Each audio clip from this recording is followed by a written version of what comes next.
Au cœur de Rome, au milieu du tumulte moderne, se tient un territoire minuscule, presque imperceptible à l'œil distrait, un état de 0,44 km² à peine. Pourtant, c'est l'un des lieux les plus puissants, les plus influents et les plus énigmatiques de l'histoire humaine. Le Vatican. Derrière ses colonnes majestueuses et ses murs d'un blanc ancien, une atmosphère tout à fait singulière flotte dans l'air. Une atmosphère faite de silence, de solennité, mais aussi d'un mystère d'une densité presque palpable. Car ici, tout n'est pas visible. Tout n'est pas dit. Et ce que l'on montre au public n'est qu'une infime fraction de la réalité. Car sous les pavés, dans les couloirs cachés et au fond des archives, un autre monde existe. Un monde où la lumière s'arrête et où l'histoire se tord. Où des vérités ont été écrites, puis soigneusement effacées. Où les secrets ne sont pas seulement protégés, ils sont sanctifiés. Depuis plus d'un millénaire, les dirigeants de l'Église ont accumulé ici lettres, parchemins, rapports, chroniques, manuscrits et témoignages qui pourraient, s'ils étaient révélés dans leur totalité, redessiner notre compréhension de l'histoire du monde. On raconte qu'il y aurait des documents jamais montrés au grand public, gardés dans des espaces dont seule une poignée d'élus détiennent les clés. Certains prétendent même qu'un simple pas dans ces salles interdites suffirait à remettre en question notre vision de la spiritualité, de la politique, des civilisations, et même de l'humanité elle-même. Ce que contiennent ces archives dépasse la notion habituelle de secret. Ce sont des fragments de passé qu'on a jugés trop sensibles, trop dangereux, trop dérangeants pour être livrés au monde. Et tout commence ici, dans un silence presque sacré, où chaque porte semble observer celui qui passe. Le Vatican est une ville dans la ville, mais aussi un monde dans le monde. Des tunnels s'enfoncent sous ses fondations. Des salles sont physiquement présentes sur les plans, mais fermées depuis des décennies. Des zones de stockage seraient si profondes qu'elles n'ont pas vu la lumière du soleil depuis le Moyen Âge. On raconte qu'il y aurait plus de 85 km d'étagères remplies de documents, et que seul un dixième serait accessible aux chercheurs. Cela signifie que des siècles d'histoire humaine sont là, empilés, organisés, classés, et pourtant hors de portée. Pourquoi? Qui décide de ce que l'on peut lire, et de ce qui doit rester enfoui? Qu'y a-t-il dans ces lettres scellées? Des aveux politiques? Des correspondances entre papes et souverains? Ou quelque chose d'encore plus difficile à affronter? Pour comprendre ces zones d'ombre, il faut déjà comprendre ce qu'est réellement le Vatican, une institution spirituelle, oui, mais aussi un empire diplomatique, un centre stratégique, une forteresse intellectuelle, un arbitre silencieux du destin de nations entières. Rien, absolument rien, n'est laissé au hasard ici. Chaque mot, chaque geste, chaque décision est pesée, sous-pesée, calibrée. On n'atteint pas 2000 ans d'existence sans une discipline absolue, sans une maîtrise parfaite de l'information, sans un contrôle méticuleux du récit historique. L'Église n'a pas seulement accompagné les civilisations, elle les a influencées, dirigées, parfois même modelées. Et chaque époque a laissé derrière elle des traces, certaines glorieuses, d'autres moins. Des traces que l'on a parfois préféré cacher dans le silence. Et alors que l'on avance dans ces couloirs imaginaires, que l'on visualise ces salles interdites, quelque chose se passe. Une question revient sans cesse, avec une insistance troublante, de quoi le Vatican a-t-il réellement peur? De la réaction du public? D'un effondrement de croyances établies? De la remise en question d'un passé dont on a voulu simplifier les contours? Ou bien est-ce tout autre chose, quelque chose d'immensément plus profond, lié aux racines mêmes de la foi, de la culture, de la civilisation occidentale? Car l'histoire, lorsqu'on la laisse respirer librement, lorsqu'on la regarde sans filtre, est toujours plus complexe que ce qu'un manuel peut contenir. Elle est faite de contradictions, de tensions, de défis, d'erreurs, de grandeur, de folie parfois. Et dans le cas du Vatican, cette complexité atteint une intensité presque vertigineuse. On parle ici d'une institution qui a traversé les empires, survécu à des guerres mondiales, influencé des rois, affronté des révolutions, protégé des rois, excommunié des philosophes, béni des conquêtes, condamné des découvertes, encouragé des explorations et fermé les yeux sur des scandales. Tout cela, consigné dans des documents qui dorment aujourd'hui encore dans les profondeurs du Saint-Siège. Il existe aussi un autre aspect, plus mystérieux encore, les récits surnaturels. Ceux que l'on n'enseigne jamais. Ceux qui restent dans l'ombre. Apparitions, possessions, phénomènes inexpliqués, le Vatican possède une longue tradition d'enquête discrète sur ces sujets. Des rapports existent. Certains ont été divulgués, la plupart non. Pourquoi? Parce que ces dossiers touchent à l'indicible, à ce que l'esprit humain peine encore à comprendre. Et dans ces pages, des prêtres, des exorcistes, des enquêteurs de l'Église consignent des observations troublantes, parfois effrayantes, qui pourraient bouleverser l'opinion publique si elles étaient révélées sans précaution. Ainsi commence notre voyage au cœur des secrets inavoués du Vatican. Un voyage où chaque révélation soulève une autre question, où chaque certitude se fissure, où la frontière entre histoire, croyance, pouvoir et mystère devient floue. Un voyage qui ne cherche pas à attaquer la foi, mais à comprendre pourquoi certaines vérités ont été soigneusement pliées, emballées, et rangées dans l'obscurité. Un voyage pour comprendre ce qui se cache derrière les portes fermées, derrière les dossiers scellés, derrière les paroles non dites. Et ce que nous allons découvrir ensemble pourrait bien changer votre manière de voir l'histoire, la religion, et peut-être même la réalité elle-même. Avant d'entrer plus profondément dans les archives interdites, n'oubliez pas de liker, de vous abonner et de laisser un commentaire. Cela aide réellement la chaîne à continuer ses explorations longues, complexes, et parfois dérangeantes. Vous pouvez aussi suggérer les thèmes que vous souhaitez voir abordés dans les prochains documentaires. Mais maintenant, laissez vos certitudes à la porte. La vérité, elle, s'apprête à entrer en scène.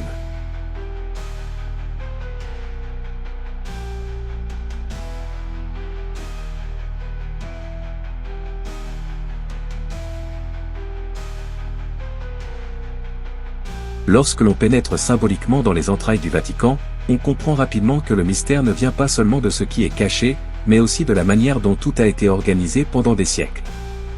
Ce n'est pas un désordre approximatif de vieux parchemins entassés, c'est une structure méthodique, une architecture de l'ombre, pensée pour conserver, classifier, filtrer, et parfois effacer. Les archives apostoliques vaticanes, que l'on appelait autrefois « archives secrètes », s'étendent sur plus de 80 km de couloirs silencieux. Pourtant, aussi immense soit-elle, ce que l'on en connaît n'est qu'un fragment soigneusement sélectionné. Chaque document, chaque lettre, chaque mot a été pesé, autorisé, contrôlé. Et c'est là que commence réellement le mystère. Imaginez un labyrinthe froid, éclairé par des lampes discrètes. Des étagères métalliques alignées comme de longues colonnes infinies. Sur chacune, des boîtes, anonymes, numérotées, protégées de l'humidité et du regard du monde.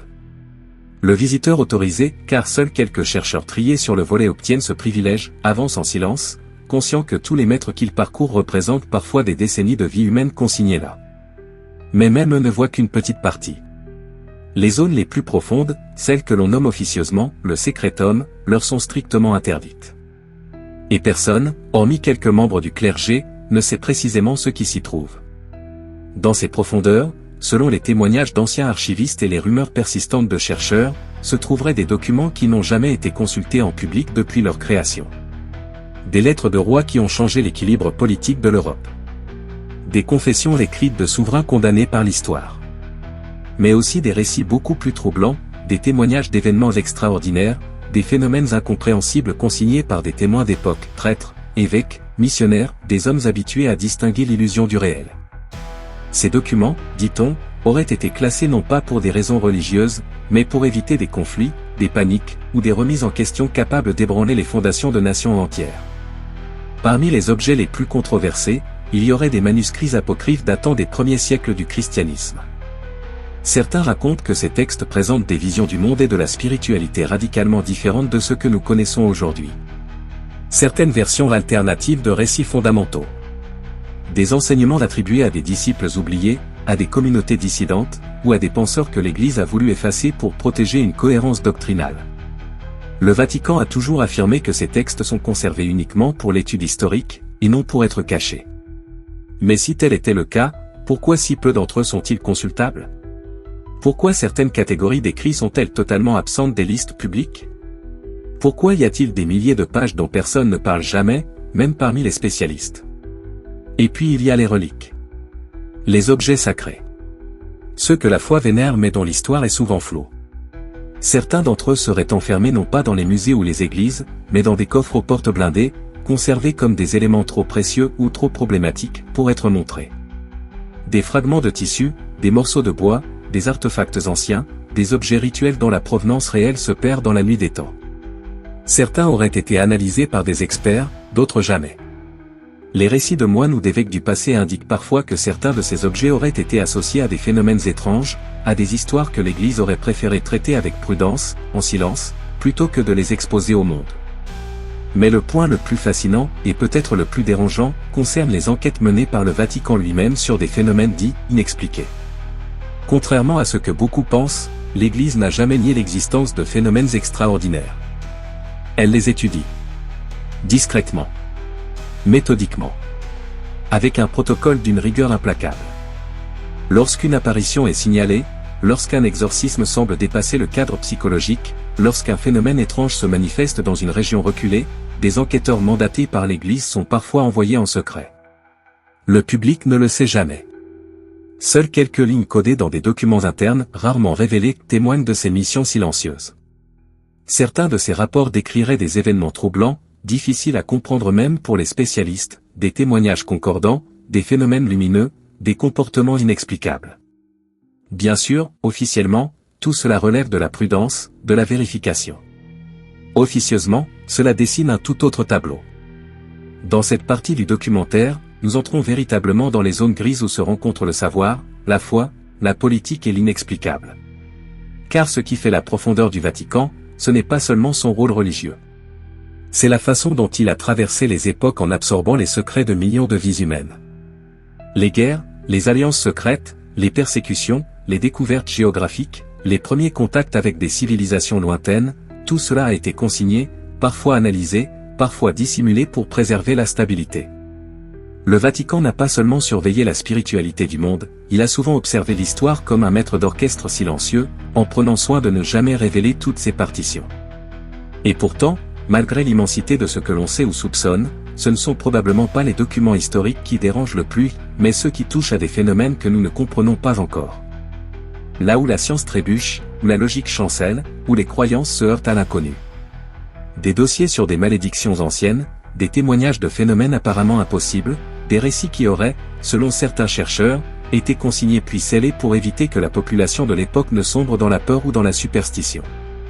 Ce n'est pas seulement de l'histoire qui est enfermée ici, c'est tout un péane de la réalité que l'on a préféré garder discret. Alors que nous avançons dans cette enquête, une impression étrange s'installe, plus on découvre de choses, plus il semble qu'il manque des pièces essentielles au puzzle. Comme si chaque révélation avait été soigneusement entourée d'un halo de silence pour en atténuer la portée. Comme si le Vatican lui-même avait mis en place un système millénaire où l'on dévoile avec une main et où l'on masque avec l'autre. Non pas pour manipuler, mais pour contrôler la perception du monde, éviter les conflits, préserver l'équilibre fragile entre la foi, la politique et la société. Ainsi se dresse devant nous l'un des plus grands paradoxes de l'histoire humaine, une institution fondée sur la lumière, qui a construit des chambres d'ombre. Une source de connaissances qui a accumulé d'innombrables secrets. Une voie de vérité qui, parfois, a dû taire certains récits pour protéger l'ensemble. Et c'est là, dans cette tension permanente entre dévoilement et dissimulation, que se trouve le véritable cœur des secrets inavoués du Vatican. Si cette exploration vous intrigue, pensez à liker, commenter et vous abonner pour soutenir ce travail immersif. Et surtout, n'hésitez pas à proposer les prochains thèmes que vous voudriez entendre. Mais pour l'instant, poursuivons. Car les plus grandes questions restent encore à venir.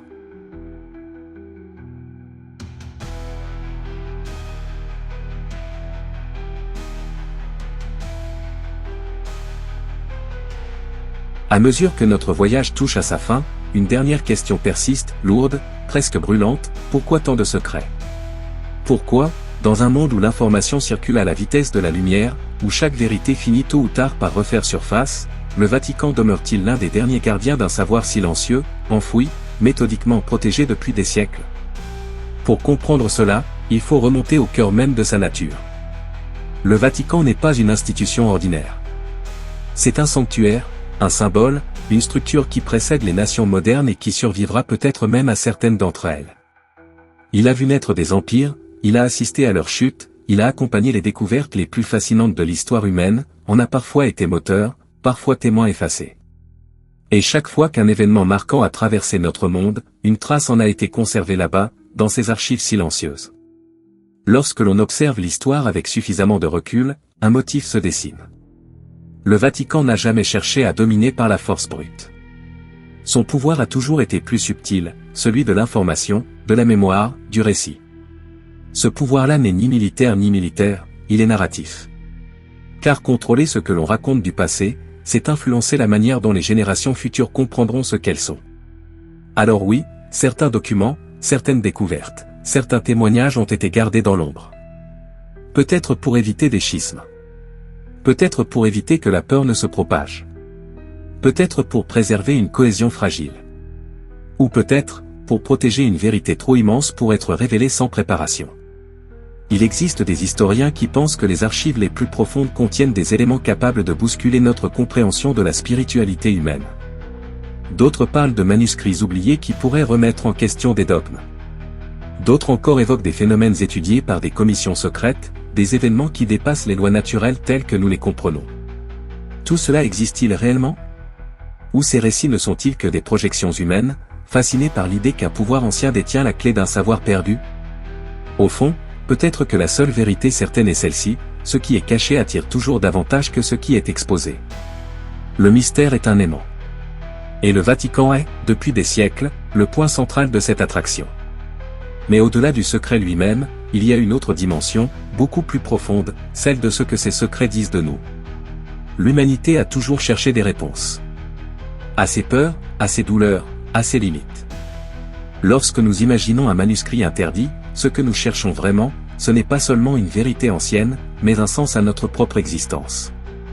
Les secrets inavoués du Vatican, qu'ils soient factuels ou symboliques, nous renvoient à notre propre quête de compréhension. Ils révèlent notre besoin de croire qu'il existe quelque part, dans une salle reculée, dans une boîte oubliée, une explication à l'inexplicable. Une clé, un fragment de lumière, quelque chose qui réconcilie l'inconnu avec le connu. Et pourtant, peut-être que le plus grand secret est celui que personne n'a jamais pensé à chercher. Non pas un document, non pas un objet, non pas une révélation spectaculaire, mais la conscience même que le monde est bien plus vaste, mystérieux et complexe que ce que nous imaginons. Le Vatican, en gardant certains récits dans l'ombre, rappelle involontairement que la connaissance n'est jamais totale, que la vérité n'est jamais simple, et que l'histoire humaine est un tissu de nuances, de contradictions, de zones d'ombre et de lumière. Peut-être qu'au fond, ce silence millénaire nous invite à continuer de chercher, à continuer d'interroger, à ne jamais nous satisfaire des réponses évidentes. Alors que cette exploration se referme, imaginez une dernière fois ces couloirs interminables, ces portes scellées, ces milliers de boîtes anonymes. Peut-être qu'un jour, certaines d'entre elles s'ouvriront. Peut-être que l'avenir exigera de nouvelles révélations. Peut-être qu'une découverte inattendue entraînera l'Église à dévoiler un PAN entier de son histoire restée discret jusqu'ici. Ou peut-être que le plus important n'est pas ce qui sera un jour révélé, mais ce que ces mystères nous auront appris sur nous, sur notre rapport au sacré, sur notre soif de savoir.